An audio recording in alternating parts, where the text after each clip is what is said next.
Pero Pablo, ese elemento que tú dices de que hay que reivindicar o revisar o ver bien exactamente lo que ocurrió el 28 de julio, que creo que lo entendí así, ¿cómo, cómo reivindicarlo frente a este dilema justamente que tienen sectores de la oposición? Porque bueno, el gobierno pareciese que él pone su agenda y su agenda es la celebración de elecciones y la reforma constitucional. La reforma constitucional, a lo mejor eso va a terminar siendo algo que ellos van a proponer y van a llamar un referendo, todo este tipo de cosas, si es que llaman un referendo, porque la constituyente nunca llamaron un referendo para convocarla, la constituyente anterior, pero en todo caso, ¿cómo jugar o cómo hacer valer los resultados del 28 de julio en un contexto de cerrazón y de facto en el sentido del ejercicio del poder, como lo está haciendo el gobierno, que cuenta además con todos los poderes y con la Fuerza Armada?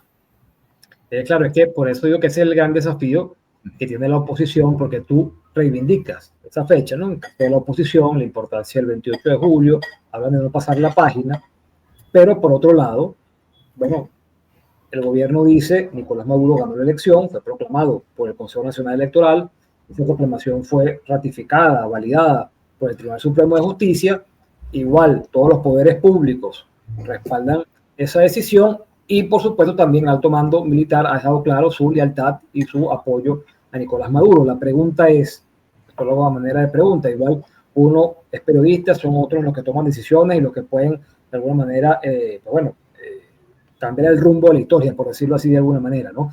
Pero la pregunta es, ¿tiene la oposición a esta hora la fuerza para imponer, obligar al gobierno a revisar lo ocurrido el 28 de julio?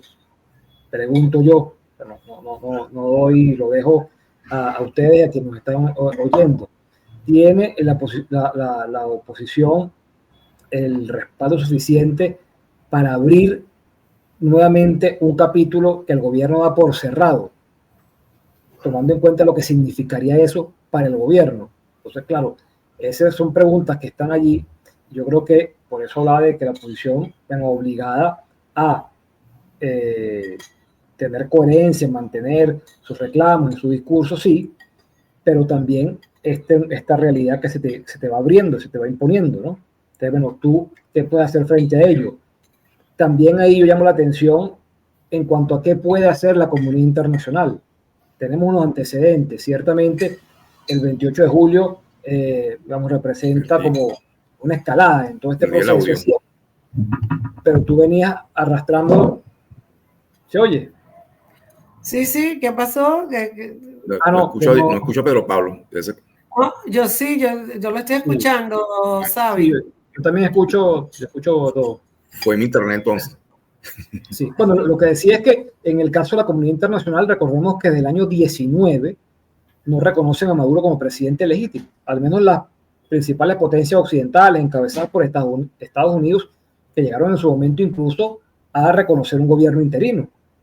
Y también en su momento la mayoría de los países de América Latina. Quizá aquí el elemento diferenciador en esta nueva etapa es la posición que han asumido los gobiernos o los presidentes de Colombia y de Brasil. Ahora, esa comunidad internacional, tomando en cuenta los antecedentes y lo que se ha visto, tiene también la fuerza o la disposición para llevar al gobierno a revisar lo ocurrido el 28 de julio, o más bien pueden hacer lo que está haciendo ahorita Macron, Lula, Petro, de llamar a un diálogo para que las partes vuelvan a sentarse y vean cómo se consigue un mecanismo para abordar la crisis de una manera civilizada. O sea, yo creo que ese es el desafío, es que una cosa, o sea, es preguntarse, pero hasta dónde puede llegar cada uno de los actores que están allí, al margen del discurso que habla de mantener la esperanza, la fe, que hablan los actores políticos. Yo aquí pregunto es por elementos concretos. O sea, ¿qué tanto puedes hacer tú para alcanzar ese objetivo? O si más bien la situación te obliga a plantearte otros en este momento.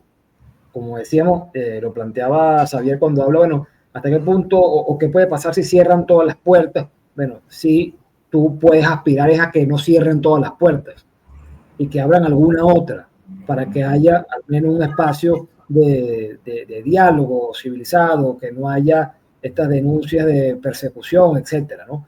Entonces, yo creo que ese es el gran desafío, por eso lo hablábamos para la oposición, en este contexto, entendiendo y que tiene que tener muy claro, evaluar cuáles son sus fortalezas, pero también cuáles son sus debilidades, o sea, hasta dónde puede llegar. ¿Entiendes? O sea, yo creo que eso es lo fundamental y lo más complejo también en este momento, porque además tú tenías ciertos hitos, ¿no?, en el camino, 28 de julio, 10 de enero, ahora, como decía, bueno, hay una nueva agenda que se están poniendo, no hay unas fechas claras, tampoco la oposición ha dicho qué hará frente a esto que están planteando, sino que mantiene su reclamo sobre el 28 de julio, pero bueno, la pelota sigue rodando, ¿no? Entonces, bueno, yo creo que es allí el grandísimo desafío que tienen, no es para nada fácil, y también, bueno, incluso pensando en los gobernadores que fueron a la reunión en la Asamblea Nacional. Bueno, el tema es que, como digo, te convocan como gobernador, tú vas como gobernador, pero si ellos mismos están buscando participar en una elección, bueno, deben tener algunas inquietudes visto lo ocurrido el 28 de julio, ¿no? Entonces, bueno, es también el tema de cómo tú puedes rescatar, y por eso decía, darle valor, contenido al voto, y también cómo buscas abrir un espacio, y yo sé lo complicado que es esto, bueno, un espacio donde nuevamente las partes puedan, bueno, hablar y buscar alguna salida a esto. Sé que no es para nada fácil esta situación, todos los esfuerzos de negociación los contamos como fracasos, pero bueno, nuevamente se abre este espacio luego lo ocurrido el 10 de enero.